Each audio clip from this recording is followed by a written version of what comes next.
Hi, EDU 239 students. This is your week 2 weekly update. Um, Due dates are always going to be Tuesdays at midnight. Pay attention to the course calendar and the syllabus. I have gone into Canvas and changed all of those so that they reflect the accurate due dates, but because of the way Canvas is organized, I don't actually know what it is. It must be a time difference between wherever Canvas is housed or whatever. But I have to constantly be putting the due dates, the time that the assignments close an hour after the actual due date. So for example, the due dates are Tuesday at midnight, so I have to set it for Wednesday at 1 a.m. Otherwise, it closes at 11 p.m. And you wouldn't think that many students would turn stuff in between 11 and midnight, but I have found this semester that that is not true. Actually, a ton of you guys turn stuff in right there at the last minute. So I've gone in, it should make more sense now to you, but no matter what you see, pay attention to the syllabus course calendar, and those are Tuesdays at midnight. It was nice to get to know all of you in the discussion board area. Thank you to those of you who were able to post pictures. I know some of you tried and it wasn't uploading for some reason or attaching. So if that's really bothering you, I don't think there will come a time in the future that you need to upload a photo, but if you find that a file won't attach or a graph or something that you want to share with us, just give me a call and or send it to me and I can attach it in there for you.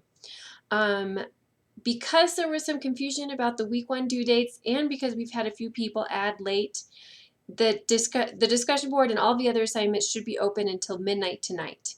If you are a late add and you need longer than that, just email me and let me know. So this first week, due dates are going to be really flexible, but from here on out, they'll be Tuesdays midnight for sure. We're going to delve into Chapter 2 this next week. We'll talk about legal and historical background for ELL students.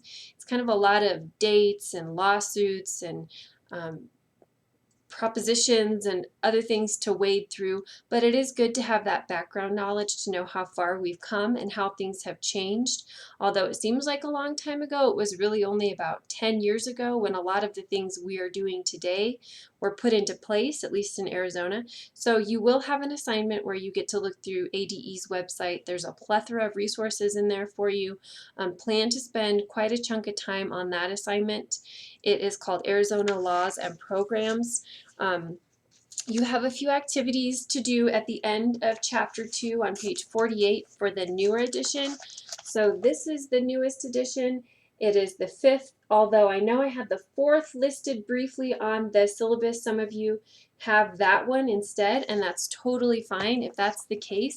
Just find whatever page the Chapter 2 activities are on, and they may be a little different than these, but go ahead and if they don't seem quite right, pick a different activity, but be sure to let me know what the question is so that I know what question you're answering if it's not the 5th edition. So ideally, you will answer the question in a complete sentence so that I know, but if it's a totally different edition, be sure to write out the question that you're going to be answering.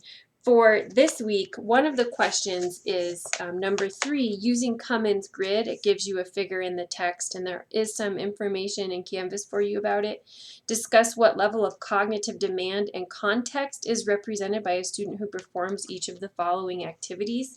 Well, Cummins Quadrant, this is a really bad picture, but it essentially is leveling from easy to difficult in content and from context embedded to context reduced. And this is all explained in the material that I provide for you in Canvas.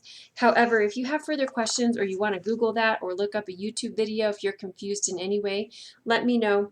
But it's pretty much going from context embedded, which is where the learner is able to use context with language to help them understand, to context reduced. So it's the difference between having a person give you a lecture with visuals and activities and hands-on to maybe having a phone conversation where there's very little context. You can't see anything, you can't hear the intonation in the other end of the speaker's voice, that type of thing. So as you think of those activities, I know that some of you are thinking in terms of a kindergarten student and other of you might be thinking in terms of a high school or college student. So that's fine. There is going to be some differences in where you place those activities in the quadrants depending on the age group, and I totally understand that. So if you kind of give me a heads up, I'm thinking of a third grade student, then that might help me ensure that you really understand the concept. You'll have two other assignments for this week. You have the summary of chapter 2, which is something we'll do for every chapter in the text, and the chapters are so short and sweet that those summaries shouldn't be a super big deal. This is a chance for you to reflect on what you've learned. Bullet points are fine. Anything that can tell me for sure that you read through that material and that you understand it. And then, of course, you have a weekly discussion board post. This week there are 2 questions for you to answer, and be sure to go back in and respond to 2 other posts at some point before the due date. So all of those things are due Tuesday, March 29th. So I'll be going in Wednesday to grade and to give you another one of these great either videos or an email updating you on what to expect for week 3. So I'll try and keep in touch that way. Otherwise, unless you have questions, I'll be in Canvas posting grades and leaving you feedback. Be sure to go into the gradebook area to see that, and we'll just keep chugging along. Have a great weekend.